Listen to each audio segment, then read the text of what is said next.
Okay, first pin dulu kiri dan kanan ni. Okay, then ambil sikit kat atas ni, lipat dia. Okay, bawa ke depan. Okay, pinkan kat bawah dagu. Kemudian ambil yang belah kiri ni, tarik dan kemaskan. Pinkan dekat bahu, pakai peniti je.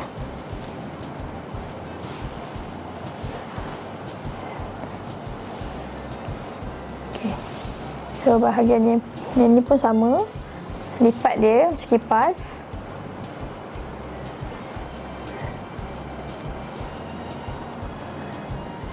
Okay, lipat macam kipas dan pinkan kat sini.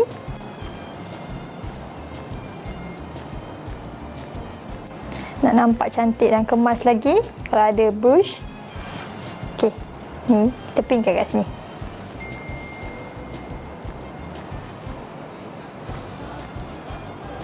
Okay, dah siap.